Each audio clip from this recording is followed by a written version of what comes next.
अस्सलाम वालेकुम, स्वागत करते हैं। वेलकम आप सब लोगों को हमारे चैनल अफानिक तो उम्मीद करते हैं सब बड़े होंगे, खुश होंगे, अच्छे होंगे। सलाफ और हम लोग की वीडियो लेकर आए from 2012 Nirbhaya case to 2024 Kolkata case, harsh relative women safety in India. Shubhankar Mishra की वीडियो लेकर आए हैं। देखते हैं क्या सीन है, क्या बोल रहे हैं। काफी बुरी घटना हुई है इंडिया में, तो इस पर वीडियो आई हुई है। देखते हैं क्या सीन है। हमारे चैनल पर जरूर सब्सक्राइब कीजिए। साथ में जो बेल आइकन है उसे भी दबाइए। लाइक भी करें। अगर मैं सोशल साइट फॉलो नहीं किया प्लीज फॉलो द इंस्टाग्राम, आप लोग को लिंक डिस्क्रिप्शन में मिल जाएगा, आप लोग चेक कर सकते हैं। Let's start. ओके स्टार्ट है। साल 2012 में पूरा देश निर्भया के लिए सड़कों पर उतरा। साल 2024 में वही आक्रोश एक बार फिर कोलकाता केस के लिए देखने को मिल रहा है। लेकिन साल 2012 से 2024 के बीच में अगर भारत में महिला सुरक्षा की हकीकत को आप जानेंगे तो शायद आपको सुनने पर यकीन नहीं। आज इस वीडियो में हम आपसे ये नहीं कहेंगे कि कबीर सिंह या एनिमल जैसी फिल्में देखने के बाद बलात्कार बढ़ जाते हैं। हम फैक्ट्स पर बात करेंगे। हाँ, वही फैक्ट्स जो कई लोग सरकार देखकर छिपा लेते हैं और सरकार देखकर बता देते हैं। हमारा कोई एजेंडा नहीं। हम आपको 2012 से लेकर 2024 के बीच में महिलाओं की स्थिति से वाकिफ कराएंगे। जब पहली बार देश में गुस्सा था महिला सुरक्षा को लेकर 2012 में, क्या आप जानते हैं कि तब भारत में हर 2 से 3 महिलाओं के साथ बलात्कार होता था घंटे में। लेकिन आज यह आंकड़ा बढ़ चुका है। आज 15 से 20 मिनट में भारत में एक महिला के साथ बलात्कार होता है। और यह हम नहीं कह रहे, एनसीआरबी के आंकड़े कह रहे हैं। नेशनल क्राइम रिकॉर्ड ब्यूरो की ओर से जारी रिपोर्ट में कहा गया कि 2012 के बाद हालात बदतर होते गए हैं, साल दर साल ये बढ़ते गए हैं।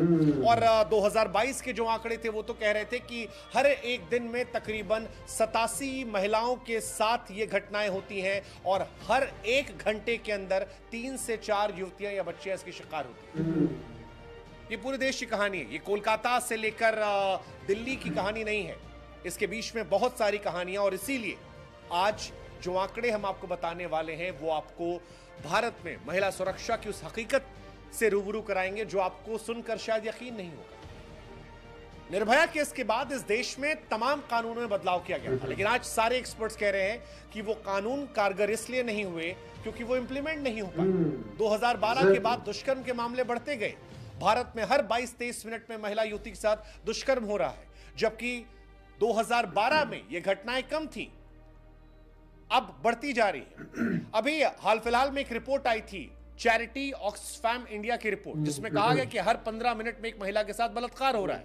लेकिन 2018 से लेकर 2021 के बीच सरकार की तरफ से जो फंड जारी किया गया उसमें यह पता लगा कि महिलाओं की सुरक्षा के लिए केवल 30 रुपए सालाना खर्च किया जा रहा है। 30 रुपीज।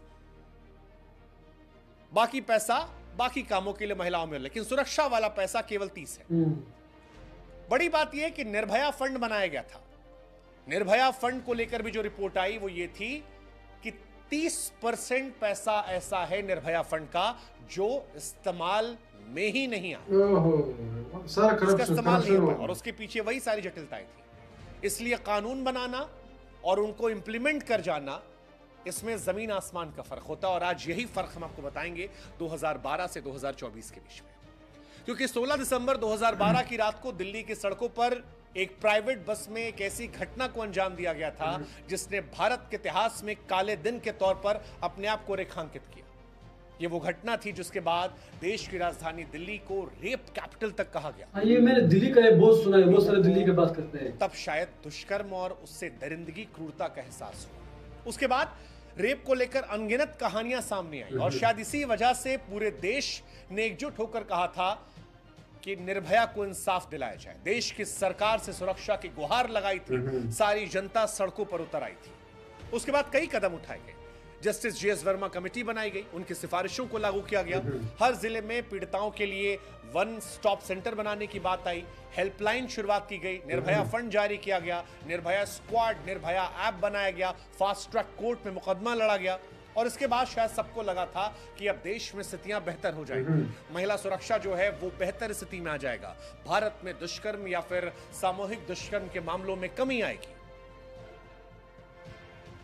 ये लोग उम्मीद कर रहे थे, और ये उम्मीद इसलिए कर रहे थे क्योंकि निर्भया के दोषियों के हर्ष जो हुआ था वो डराने वाला था। हमें लगा था कि शायद इसके बाद लोगों की रूह कांपेगी, लेकिन दुर्भाग्य की बात यह है कि ये सारी बातें इसके बाद सिर्फ कागजों में रह गई। और ये एनसीआरबी के आंकड़े में है। हम आपको साल दर साल एनसीआरबी के आंकड़ों की जो कहानी सुनाएंगे वो आपको डराने वाली। 2012 में जब निर्भया को अंजाम दिया गया था तब 24,923 मामले आए थे।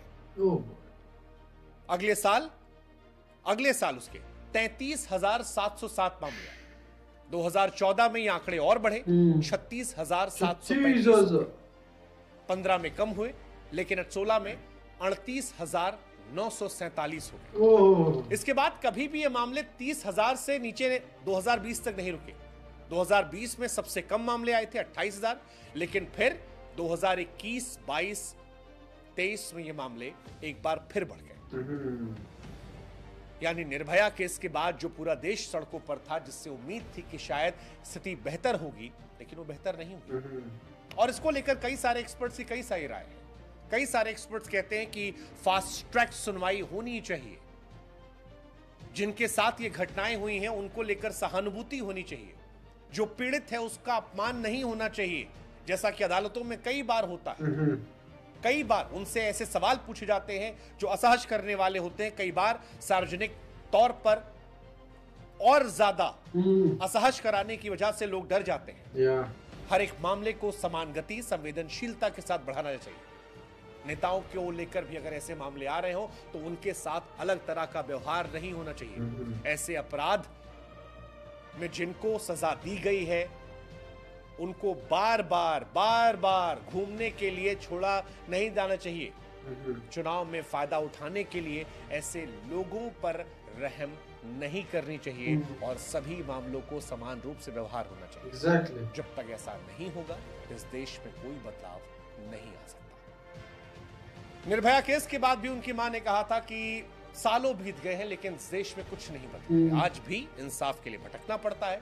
कोई विभत्स घटना आती है तो लोग सड़कों पर चले आते हैं, लेकिन सच यही है कि लाखों मामले हैं जो सालों साल से अटके पड़े हैं और यही इस देश का दुर्भाग्य है। इसी वजह से 2012 से लेकर 24 के बीच में का कुछ भी नहीं बदला। हालांकि उस वक्त वर्मा समिति ने एक रिपोर्ट पेश की थी जिसमें कहा गया था कि बलात्कार, यौन उत्पीड़न, तस्करी, बाल यौन शोषण, पीड़ितों की चिकित्सा जांच, तमाम चीजों को लेकर एक रिपोर्ट आई थी और कहा था कि इसको अगर इस तरीके से इंप्लीमेंट किया जाए तो चीजें बेहतर हो सकती हैं।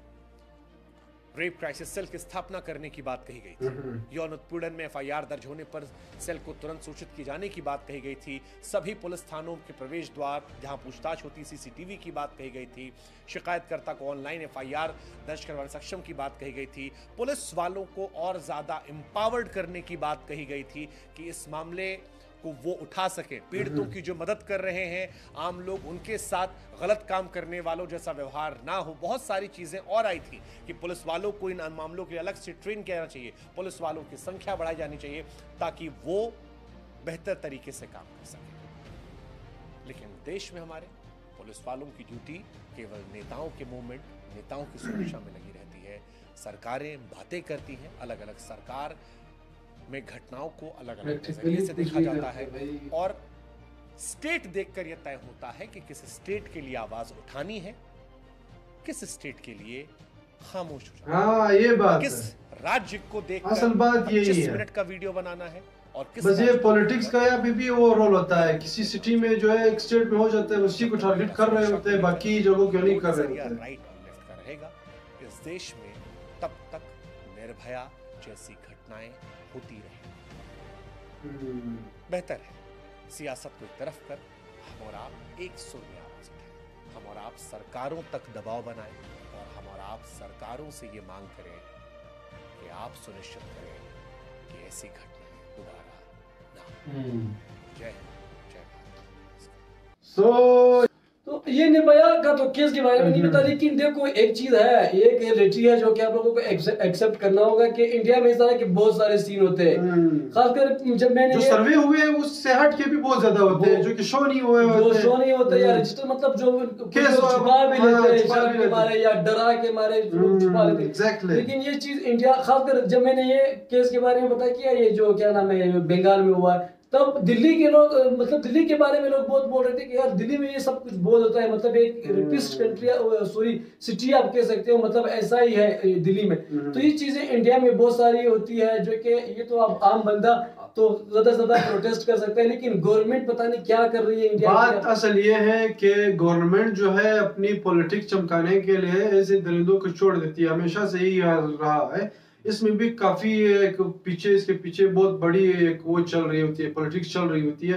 अभी ये बंगाल, वेस्ट बंगाल में हुआ है, ये जो अपोजिट पार्टी है वो सिर्फ उसी को ही वो टारगेट कर रहे होते हैं कि देखो इसकी गवर्नमेंट में सब हुआ है, इन्होंने इनकी वजह से हुआ, इसको इस्तीफा देना चाहिए।